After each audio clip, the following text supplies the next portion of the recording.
think and I feel at the same time that if you want to be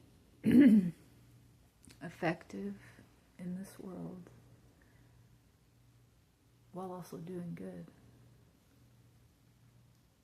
it requires you to love yourself truly and to be honest.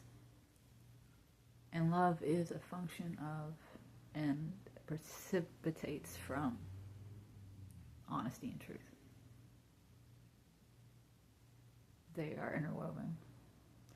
And the reason I think that you need to be honest and loving with yourself to be effective in the world in a way that's good is because if you don't love yourself, first off, obviously, you can't love anybody else. You can't love anything else. You have no love to give. But if you're not honest with yourself, then you won't know yourself. If you're lying to yourself about who you are, then you'll get confused about who you are. You'll seed lies into your environment, and those lies will come back to you. They'll be reflected to you, and you'll get confused about reality. And then when you don't know who you are, your foundation will be unsteady, and you will be easily moved and swayed and affected by the opinions of others. And you'll start looking to an external locus of control to get your sense of identity. When people come at you and they say mean things, or they cut you down, if you know yourself and you're true to yourself and you love yourself and you're seeking to do good, those things won't bother you because you'll know they're not true. But if you don't know yourself and you're not honest about who you are and what you are, then you might question whether or not what they're saying is right or true. And you might get offended, you might get angry, you might get sad. You might let your actions be impacted or decided by the opinions of other people. And none of that is likely going to result in being effective or being good. I might accidentally, okay, but you can't really take credit for that if it's an accident. And it doesn't really count insofar as God is concerned, I think. Like, God knows our heart. He knows why we're doing things. And, you will know a person by their fruits. And,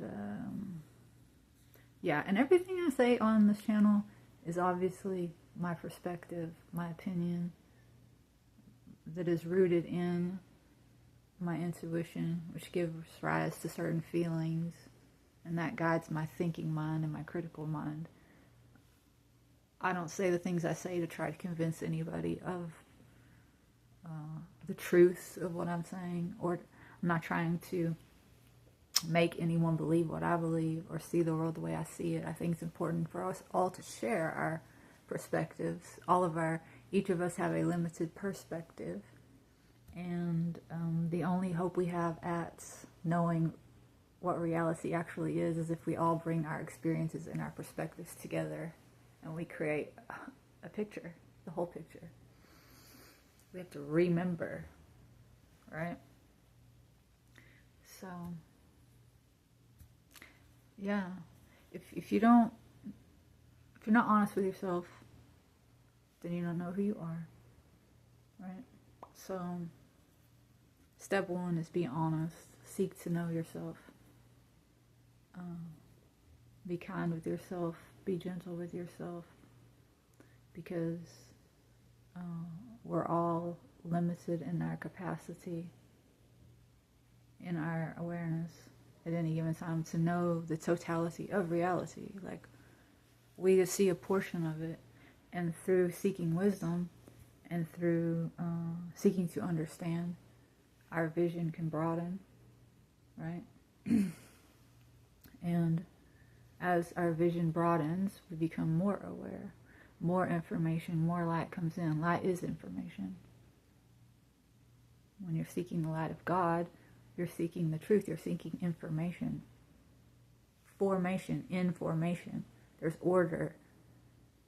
The opposite of order, the opposite of information is chaos. So, if you're seeking truth and goodness and love, you're also seeking an order, a meaning. And this is a rambling. I'm well aware of that. I'm just rambling.